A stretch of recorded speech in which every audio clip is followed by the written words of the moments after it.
suis ce qu'on appelle un photographe amateur, puisque toute ma vie, j'ai été accompagné par la photographie.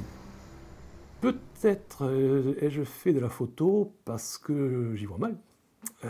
J'ai eu un problème de vision, je n'ai vraiment qu'un œil qui voit très bien. Donc peut-être que c'est ce qui m'a poussé à essayer de voir un petit peu mieux et voir à plat et en 2 dimensions. Les photos sont à 2 dimensions.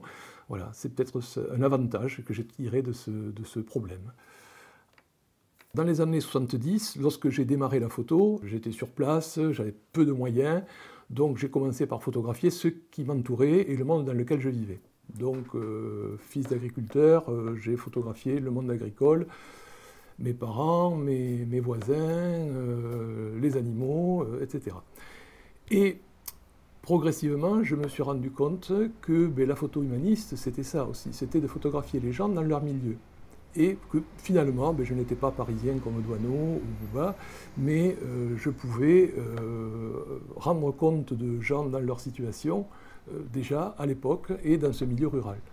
Donc voilà le point de départ. Lorsque j'ai fait ces photos, j'essayais d'enregistrer le temps qui passe, l'instant, la situation.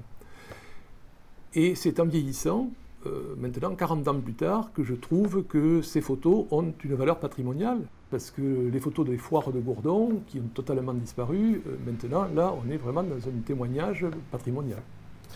Hop. Alors, parmi les séries, j'avais fait les photos de M. et Mme Taillade à l'abbaye, lorsqu'ils faisaient le pain.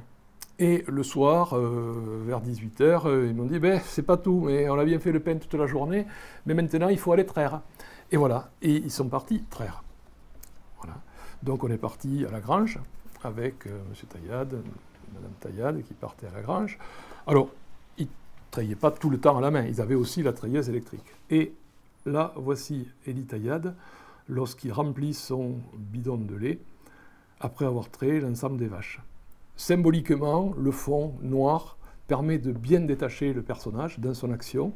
Et on a ici un geste que l'on ne voit pratiquement plus maintenant, puisque les treilleuses vont directement mettre le lait dans les tanks à lait, et on n'a plus les bidons au bord du chemin que le laitier passait prendre le lendemain matin. Voilà. Donc ça aussi, c'est un geste qui a totalement disparu. Et là, je trouve que M. Taillade a un geste très élégant de la façon dont il verse son lait et le lait coule. On a le contraste entre le blanc du lait qui coule et le fond noir. C'est de la photo sur le vif, c'est vraiment l'instant. Voilà. Alors c'est l'instant, ce que l'après Cartier-Bresson appelait ça l'instant décisif.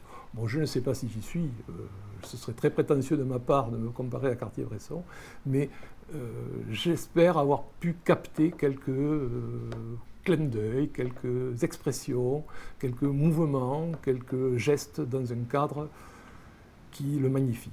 Donc il faut essayer d'avoir tout dans la même ligne de mire, son cœur avec ce que l'on essaie de transmettre et de montrer, parce que j'ai essayé toujours, et dans ça je pense que c'est sur toute ma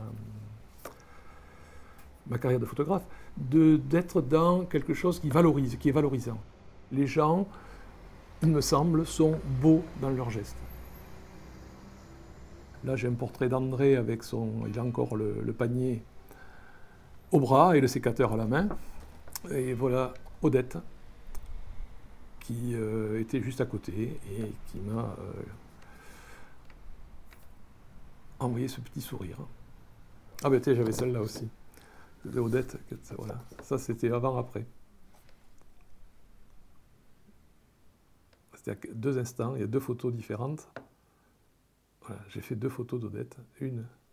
Mais alors là, elle vous regarde vraiment sur la photo, c'est-à-dire qu'à un moment, elle vous donne vraiment le regard. Oui. Mais ça veut dire qu'il y a une complicité entre Oui, la tout à fait, parce que moi je parlais avec eux, c'est-à-dire je continuais à parler avec eux, même si j'avais mon appareil photo sur le nez. Donc, quelquefois, voilà, ils me regardaient, quoi. Donc, c'est ce qui est normal quand on parle, on regarde la personne qui parle.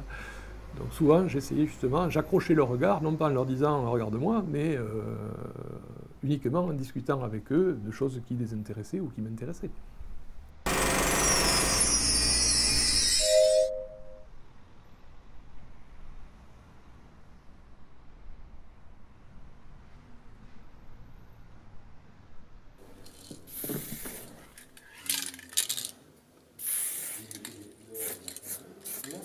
Ok.